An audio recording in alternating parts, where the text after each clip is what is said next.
treachery, backstabbing, murder. Emmy-winning The Traitors is back for an all-new season. Here we go again. Join me for the ultimate game of survival, where making it to the end is a matter of life and death. This game is torturous. I can feel my blood pressure rise. If you carry on with that cocky attitude, you might get yourself in trouble. Oh, I've missed this. The Traitors, streaming January the 9th, only on Peacock. Hi, I'm Chris. And I'm Jeremy. And I'm Fergal. And we're from Movie Smash. Comic book movies are having a golden age right now with the MCU. Movies based on comics aren't necessarily a new thing, but they're a big thing. Join us every other Tuesday on Movie Smash. We explore these movies and find some hidden gems. Every other week, we revisit some of the best. And some of the worst movies based on comics or graphic novels. Was Green Lantern as bad as you remember? Heck no! Is Time Cop the most accurate time travel movie ever created? Absolutely. Was Mystery Men way ahead of its time? Should they be revisited? Should they be forgotten? Join us on Movie Smash and find out. Listen wherever you find your fine podcasts.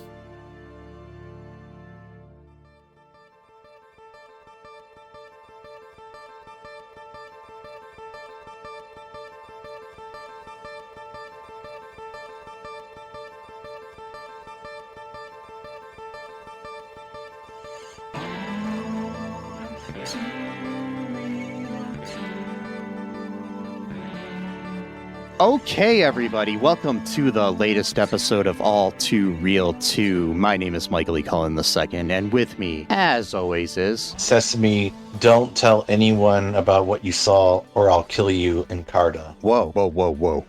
Those are some strong words there, my friend. Whoa, yes, whoa is correct, yes. So, what am I supposed to have not seen here? The fact that one, if not multiple families in your neighborhood could be in the Actors Protection Union for some reason. Sitcom relocation program. Yes, because, they might have, their ratings may have gone down or their show may have been canceled and so now they've been banished to our world, but not allowed to tell anyone that they're actually TV show. I mean, so there is an alien named Elf that lives next door to me. Yeah, well, there you go. And then, but if you do happen to notice them, they swear you to a right of secrecy that if you break, you will be murdered and or banished to your own TV show. But it's not very good. It's just kind of you alone on a TV set with nobody to talk to. All the food is fake. It's all props. But you don't need food because you're a TV show character. And you just stare at the fake cardboard cake and you're salivating over nothing. You're salivating over a cake that you know does not exist, you can never take, and you just live in that existence for all eternity. So somehow not really good. I was going to say, somehow this sounds slightly better than my real life. I was just joking. At least you're on a TV set. Yeah. I mean, it's like the weirdest form of kidnapping I've ever heard of, but yeah. Very strange, yes. Yes. So today, folks, if you haven't guessed by the title already, we are covering a short-lived sitcom, the pilot of a short-lived sitcom, well, the second pilot of a short-lived sitcom that was entitled Hi, Honey, I'm Home. This was an American television sitcom that ran from July 19, 1991 till July 12th of 1992 for 13 episodes. So for the first 6 episodes, each week a new episode of the series aired on ABC as part of its TGIF lineup. And then the same episode would re-air on Sunday night on Nickelodeon as part of its Nick at Night lineup, which was called the first instant rerun. Yeah. So after the 6th episode, ABC stopped airing it, and the rest of it was just aired on Nick at Night. And then eventually it was canceled in July of 92. The series was actually filmed before a live studio audience at Nickelodeon Studios at Universal Studios, Florida. So, yeah, which I've been to, but yeah, before it no longer existed. The show starred. Well, actually, first it was created by Rick Mitz and Penny Stallings. It stars Charlotte Booker as Honey Nielsen, Stephen C. Bradbury as Lloyd Nielsen, Peter Hans Benson as Mike Duff, Julie Benz, who people may know from a lot of shows, including a stint on Buffy and Angel. As Babs Nielsen, Danny Gura, who people may know from Superstore, as when he was an adult. As a kid, he was Chucky Nielsen. We had Eric Kushnick as Sidney Skunk Duff. In the original unaired pilot, his character was actually played by AJ McLean of the Backstreet Boys. Before he was in the Backstreet Boys, obviously. And then we have Susan Sulla as Elaine Duff, the mom to Skunk and Mike. So, initial feelings and thoughts and emotions that were dredged up in the bottom of your soul from this episode. It was pretty good. I liked it, really. I don't know if any stirred up feelings from my soul bubbled up, but you know, it was decent. I thought it was all right. It was funny. Had some good banter. Kind of reminded me of Pleasantville, but like the opposite of Pleasantville, sort of. Where instead of the characters going into the world of Pleasantville, or maybe I don't know, whatever. It just reminded me of.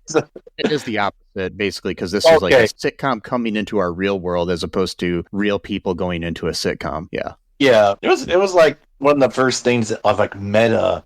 You know, people talk about meta. Everything's meta. You know, that's kind of what it made me feel like. But yeah, I could see myself watching this, you know, at Nick at Night or something, you know, like maybe in the summer night, you know, we could stay up a little bit later than usual and just sort of have this on in the background, or, you know, watching, like, oh, it's, you know, maybe doing something else. Maybe you're playing a video game on a different TV, or maybe you're drawing or whatever, and you look up and people with 2 TVs. What the hell? No. I was gonna say, not really. Actually, I was just trying to come up. Like, wait, no. I'm like, that's not even true. I was like, wait a minute.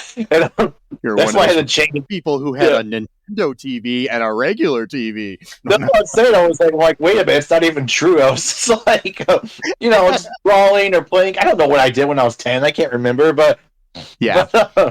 And I could barely remember what I did last year, let alone when I was 10. I don't even know what I did last night. But anyway, so well, that's not good. Wait, who am I? What the fuck? There's a microphone in front of me. Where the hell did this come from?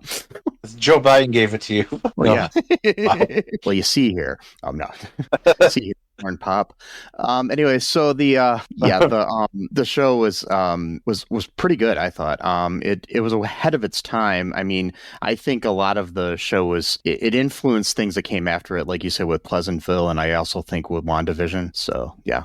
So because I mean, the whole idea of being living in a sitcom world sort of thing is kind of similar in a way, but yeah, it's to protect yourself from the evil of the world. I wouldn't mind living in a sitcom. It would be nice, you know, as a change of pace, you know. Yeah. Can I live in a sitcom? What if, like, you had the option for, like, let's say, like, a quarter of a year where you got to live in any sitcom that you desired, and that, but nothing bad would happen within the sitcom. Like, if you won't die in the sitcom type of thing. Like if you do die, you don't actually die in real life. It's not like that movie Virtuoso with Denzel Washington, where they're fighting crime within the virtual reality. Yeah. What's that? Oh yeah, sorry. Virtuosity. Yeah, Virtuosity. I love that. I mean, I don't love it, but I used to watch it a lot when I was like 12. Probably shouldn't have been watching it at that age, but Brett Leonard from Toledo. Some dude from Toledo. Yeah, some dude from Toledo. I wouldn't mind watching it again. I probably would not like it watching it now at this age, but at the time I always liked it. But like, I don't know, like, let's say you wanted to be on, like, I don't know, Leave It to Beaver or Happy Days or Saved by the Bell or whatnot, and like, let's say a quarter of the year, you know, you get to live in that, and so it just kind of like, you know, take your problems away for a little while. And by the way, you could divvy up the quarter. Can I go back to being a teenager and live in Boy Meets World and date Topanga? I guess. I mean, maybe. I don't know. And then you're going to have to, like, you know, go up against the wits and banter of Corey, though, who plays, like, marching band music or some shit for his girlfriend. I don't remember what it was. No, opera. It was opera. Yeah. And it was the manual to his parents' car. Yeah. But you do get to divvy up the quarter of the year, so it doesn't have to be like all at once. Like, you don't have to do it 3 months in a row. You can, like, do 1 month and then maybe wait a few months, and then you could do like another. So that way, it's not like you're like, oh shit, like that quarter of the year's over. Now I got to spend the next 9 months living in the hellscape. Can I change the sitcoms so then I can date Kelly Kapowski. We're working on that right now. We got some contract we have to work through. We're not set yet, but that's what the plan is. Yes. We got different networks. We have to do contracts. It's not simple. We got ABC wrangling with us for an extra mil. Then we got CBS who gets jealous of ABC. So then they're asking for another 2 mil. Yeah. So we're working on it. But as of right now, no. Unfortunately, you cannot do that. You can only choose Is one. this TV part show. of the metaverse that never really happened with Zuckerberg? Well, Zuckerberg actually copied that from us, and so yeah. And the reason why it didn't go through is because we threatened to sue him. It was a secret sue, though. Nobody talked about it in the media. It wasn't reported on, and so that's the reason why it was a secret sue. Yes, it was a secret sue. That sounds like a name for a show. There we go. There's a new show for you, Secret Sue. It's a woman named Sue who plays a secret life. It's like a assassin or some shit. Yeah, that too. Yes, Secret Sue. Well, that would be called the Secrets of Sue, probably. But Something. Secret Sue would be a sitcom where she's okay. So I got it right now. Just let me riff because I'm going to come up with something great. So Secret Sue is actually a sitcom that takes place in the 1930s and early 40s, where she's an American of German descent, but she plays a fake role of being an SS, but she's not really. That's why I call it Secret Sue. You get it? You get the double entendre I'm doing here. And then she reports back to the American government, telling them like, oh, the Nazis are going to do this. They're going to meet at this town hall or whatever, and all the big players are going to be here. Make sure you drop a bomb on whatever, type of thing. So that's it. Secret Sue. That's the new show coming out. Last night at a wedding I DJ'd, I played a German marching song that was popularized by the Nazis. Are you serious? Is that really true? Yes. Oh my God. It's a long story, and I'm not going to get into it here. But wow. So yeah. So anyways, Honey, I'm Home. I mean, yes, it's a good show. Yeah. No, it is. It's not to be confused with Heil, Honey, I'm Home, which we reviewed last year. Make sure to listen to that episode. Yeah. Speaking of Hitler and the Nazis. Anyways, So what goes down in the town to turn your frown upside down? Well, I wouldn't put it that way, but so we have a character named Mike who's kind of, was it Mike? Is he the older brother? Yes. Or is that Skunk? Okay, Mike, he's kind of like the character from Pleasantville a little bit. Like he's just like, he's really into like these old TV shows, and one of them, I forgot I think it was Hi Honey I'm Home is the show. Yeah, that's the name of the show. Yeah. Yeah. And his mom, is kind of like, hey, can you help me out here? I work all day and you expect me to make dinner for you. Can you like at least, set the table? And he's like, come on, Mom. Typical teenagers bullshit, whatever. And so he's like, oh, blah, blah, blah. I forgot why. Somehow he ends up going next door. And first off, we get our first sign of the real world, where there's a homeless person, going through the trash in the backyard of the Duff home, Mike Duff and everybody else Duff, and the Duff family, and then we have a scene where Skunk, the younger brother, comes in. He's holding this like elaborate lamp that he stole from somewhere, and one of the they realize she's got a petition that she wants to have signed, Mrs. Duff does, and so they realize that there's neighbors next door, so she wants to go over and welcome them and see if they want to sign the petition. Right. Yeah, and so they it says, and they say, yeah, we can, I can warn them about the crime in town, and it's like, yeah, Skunk is the crime in town, or whatever, but yeah. Exactly. So yeah, your son, the crime in town. Yes, another sitcom that will develop one day. The son, the crime in town. Yes, it's like an after-school special, actually. Yes. I mean, Skunk's like basically out of an after-school special here. I mean, oh, he is. See, in my critique of the show, I'll get into things later, but that I thought could have made the show a lot better. So basically, they go next door. She has this petition she wants to see if they'll sign, and the petition is for the right to choose. So, yeah. So, abortion. topic. Yep. Yeah, and it's like she goes over there, and Honey, the Nielsen mom, asks like, what the right to choose what, and Mrs. Duff is like, something about like, was it like silverware patterns or something? Yeah. So no. Yeah. But basically, what goes on then? She's like, oh, they get kind of weird or whatever.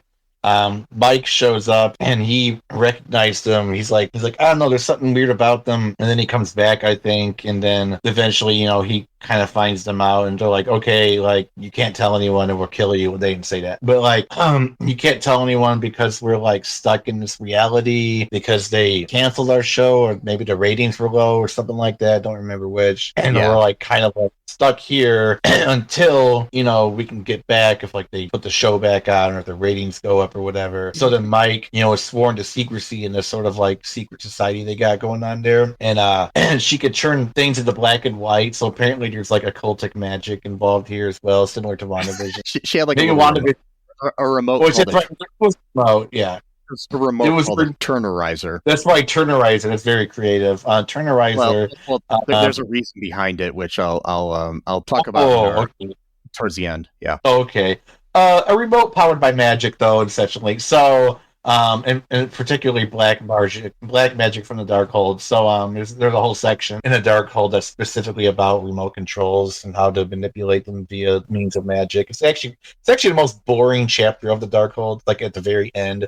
Fine print. You need like a magnifying glass to actually read it. It's not very Sesame. Yeah, I think you're going insane.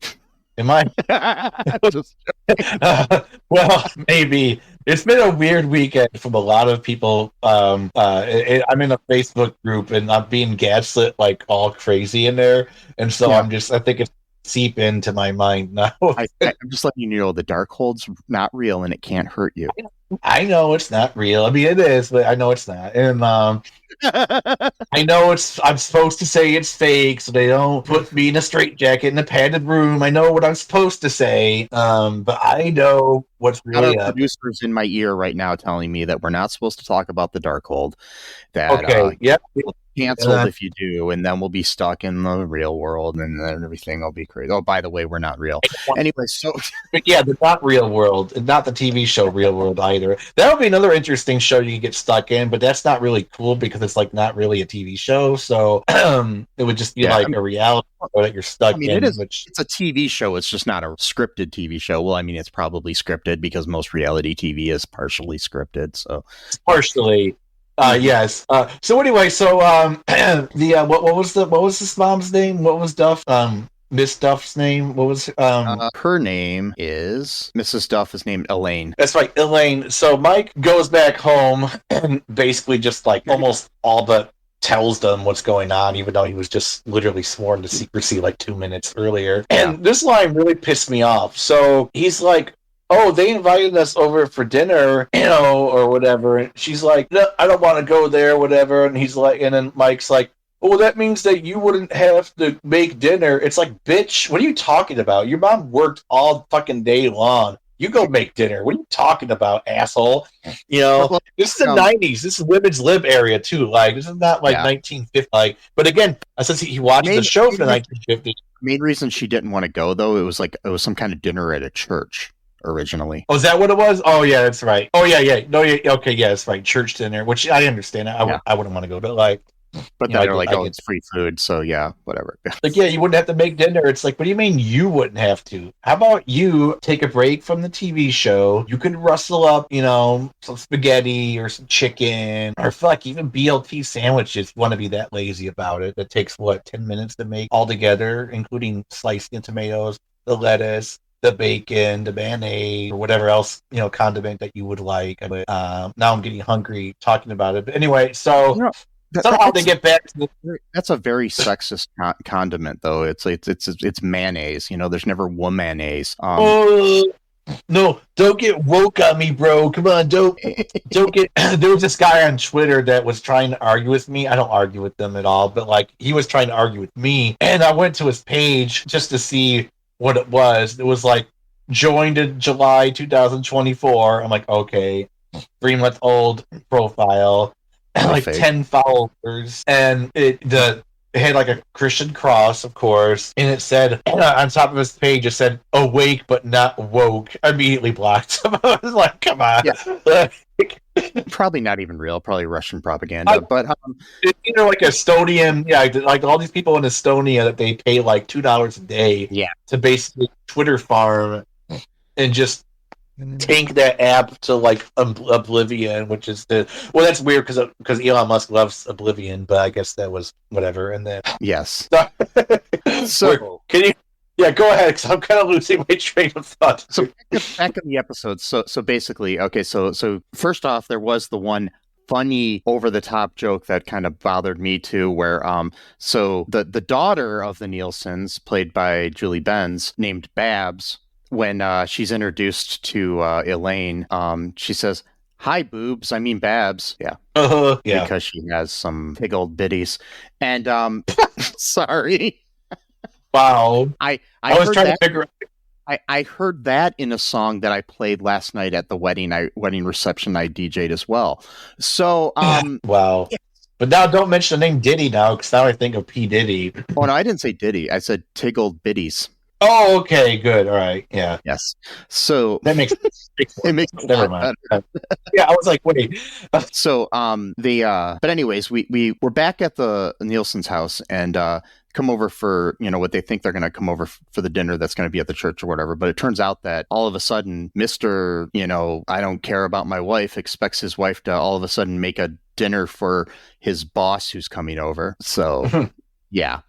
Find out that so then Elaine basically starts to show her how to make things fast, and then she brings over like dinner kit that she has. Like basically it's like all this stuff you microwave and everything. And the Nielsen's don't have a microwave, so she throws the stuff in the oven and and then also puts the instant pudding that they have that's already made into this KitchenAid blender type thing, and so our mixer, and it like makes the pudding go all over the place. You have like your typical sitcom crap where everything's you're catching the kitchen on fire and you're getting potatoes and pudding all over the place. That's exactly how I make dinner actually. So because I just me too. Yeah.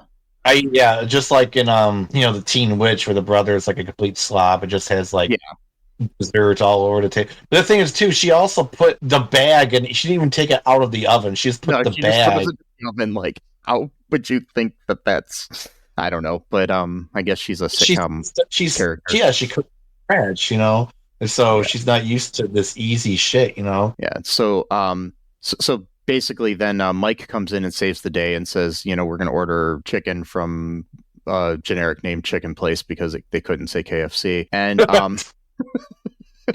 so they order some buckets of chicken or whatever, and basically serve that to the boss, who comes in, and the boss is played by Gal Gordon. He plays the character of Theodore J. Mooney from the Lucy Show, so character that he played on that show. So Gal Gordon comes in, and then basically Mr. Nielsen asks, like, so about that promotion, and he says, well, the whole plant's closing down. We're all gonna be without a job, and blah blah blah. Yeah. And so then, there's also a nice part where Elaine thinks that Honey is like so set in her 50s ways and doesn't understand why she's like that. And the homeless guy comes by, and she sees him in the backyard, and Honey is really nice and decides to invite him to dinner, which kind of opened up Elaine's eyes to thinking that, oh, well, Honey does have a heart after all, and, cares about people. So I'm sure that, that starts to build their friendship in future episodes. So, yeah, but basically that's how the episode ends. We, find out that Mr. Nielsen basically is losing his job. Yay. And then he'll be like the homeless man that's in the backyard and just hang out with them. That's episode 3. The whole family becomes homeless, and then the government won't do anything to help them out because they give all their money to corporations who then give them bribes back. And wait, what am I talking about? Anyway, sorry, we're talking fake world, not the real world. Gotcha. Sorry. By the way, go ahead. Yeah, go ahead. Well, I just wanted to say, what neighborhood are they living in where the same homeless man just shows up in people's backyards and like nobody calls the cops, nobody does anything. They're just like, oh yeah, I'm just gonna waltz right through your backyard and just dig through. And the thing is in most cities, like homeless people don't necessarily hang out in neighborhoods. That's the other thing. It's like, what are you talking about? Like, there is no like homeless guy in the neighborhood. Like, oh, there he is on. But I can't think of a phone. Like, I did. I mean, I will tell you though, like a block from where I live. But it was kind of in front of a business though. There's a homeless guy who doesn't have legs that is around in my town. And he has a wheelchair and everything. And one day he was just laying on the concrete sidewalk out on the side of this building. My dad and I drove by. I called the cops because I was like worried about him. But they're like, "Oh, we know he's there. He's just resting. He's good. We already checked on him." Yeah, God forbid you give that person a home. Like, we checked out him. He's good. Yeah, he's taking a nap on the pavement. Everything's good. It's like our country is so fucking good. And this was at like 10:30 at night too, or something, or 9:30 at night or something. So it's like, yeah, the world is a hellscape, man. I know. Yeah, but we've got tons of money for wars. We got to give it all to Israel. That's our boss, right? You know, they demand war. It's never enough. So sorry, homeless dude who without legs, who probably lost his legs to fighting a war for America itself, and basically his reward is coming back home to a busted up body and sleeping on. God, you made me so depressed. I'm just imagining this legless guy sleeping on the pavement. It's like the most depressing thing. Around the next day, I saw him. I always see him around town. He seems like a happy dude too. So I don't know. Yeah, he's deluding himself because he doesn't want to end up like committing suicide. Basically, he's trying to like think of like positive things. Like, for all I know, I'm just assuming he's homeless. Maybe he has a home, and maybe he just likes to lay on the concrete. I don't know. Yeah, he just, that's his favorite spot. We don't want to bug him. We don't want to take away the one moment of joy he has where he lays on the pavement for fun. Don't know. Yeah. So, anyways, that's true. Do you want to hear some trivia about Hi, Honey, I'm Home? Yes. Okay, so. As I said earlier, the show was advertised as TV's first instant rerun due to the fact that ABC would premiere the new episodes on Friday on TGIF, and Nick at Night would rerun the same show on Sunday night. Here's the thing, the Nielsen's are able to change their world from color to black and white and back again with their Turnerizer remote control. This is a dated reference to media mogul Ted Turner, who became a 1980s punchline for his efforts to have old black and white films converted to color. Oh my God. So that's why it's called a Turnerizer. It's not because it's turning things, it's because of Ted Turner. I mean, I figured that's what it was. Isn't he also the guy who founded CNN? Or is that? Yeah, he's the guy that founded CNN, TBS, TNT, some other cable networks and stuff too. Yeah. So we can thank him for the 24-hour news cycle that's pretty much destroyed all of the world. Yes, we can. Yeah.